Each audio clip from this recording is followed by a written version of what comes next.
What is up, Smashville, and welcome back to another video on Jordan Talks Smashville. We're going to be diving into some pretty interesting news. The Nashville Predators just hosted their first two preseason games on the same day against the Florida Panthers. A bunch of prospects are on the radar. Let's see who has the best chance of making the starting roster. And finally, we're going to give a quick update on the Evangelista contract situation. So let's dive in straight into the preseason matchups. Game 1 was against the Florida Panthers, and we absolutely dismantled them. We put the Cats to bed, shutting them out 5-0. Now we had only 4 scorers. Hollis managed to score twice in his Preds debut, with Ralston scoring the opening night goal and Schaefer and Edstrom closing it out for the night. For my personal opinion on the game, I think Holla looked pretty strong. I was a bit of a doubter on that Holla trade earlier in the season, but to be honest, I'm really liking him in this lineup. He's looked very strong. He played very reliable center minutes.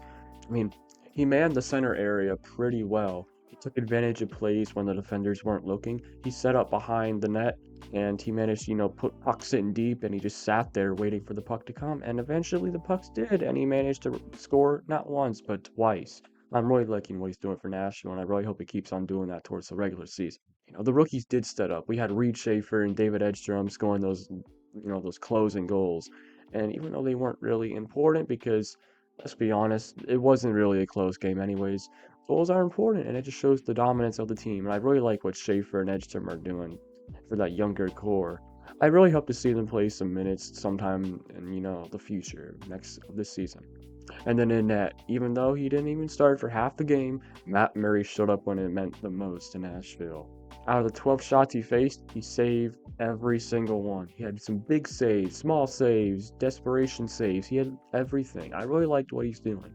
If the Who's on an in situation doesn't start fixing itself in the future, I could really see Matt Murray stepping up to be UC Saros' backup for the year. And now for game 2, the Preds beat the Cats again, but this time the score was 5-3. We had 5 individual scores, with Cole Smith, Stammer, Forsberg, Wood, and O'Reilly in that order. Now, my favorite player, and honestly Nashville's favorite player of this game, was none other than Matthew Wood. First star of the game, he had a goal, 2 assists on Stammer's and Forsberg goals. He recognizes the play when it starts, and he finishes them right away. He's very good at setting up plays and finishing them. I could see him be a very good middle 6, even a top 6 scorer in the future if he keeps this stuff up. Now, Brady Martin, he had an assist. It wasn't really an important assist, it was a secondary assist. But he still had some pretty good moments. He had some physical moments, hit some guys, made some guys hit themselves on the boards. I really like what he did, and I really hope to see him in the lineup next year. And then one of the biggest worries Nashville has is if Saros can remain consistent. Can he remain, the Vezina starter? I personally think he can if this defense keeps it up, having a shutout, only allowing 3 goals. He played really decent, even though he only had a 900 save percentage. I think if the defense starts to pick up a bit more, he could be an elite goaltender for Nashville still. Now it's time to look at Jordan's prospect radar for your Nashville Predators. Now, for my first edition of the prospect radar, I only have 2 guys because there's only been 2 games, and you can really only pick 2 guys here. For starters, Matthew Wood's an obvious choice. Like I said, he sets up plays. He creates the plays. I mean, he picks up the puck, and it's either in the back of the net or it's going to be in the back of the net. I mean, he's looked way more confident. Last season, he had his moments, but he was still growing into his shell, and at times, he looked like a deer learning how to walk. I mean, no insult to him, but he's definitely gotten a lot better this season. And if we continue to see that throughout the rest of the preseason, he's a definite starting lineup lock. Now, my second prospect is Joakim Kamel. He only played 2 games last season. He didn't record a single point, but he's looked good so far, despite not putting up a point yet, which I'm pretty sure he will at some point this preseason. He skated pretty well. He set up some plays. He's been out there a bunch when the Preds have scored. I mean, he's got some good offensive chemistry with some big guys. I mean, if he keeps it up, he could definitely be on that starting lineup, especially on that right wing where we desperately need talented players. And for our final segment, let's take a look at the Evangelista situation.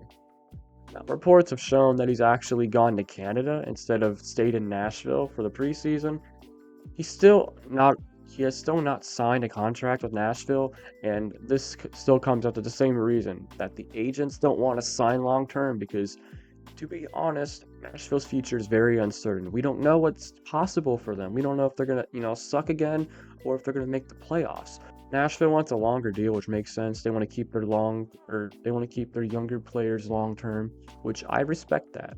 But sometimes you just gotta make stuff work, and I really think that we should get Myers Burn in here.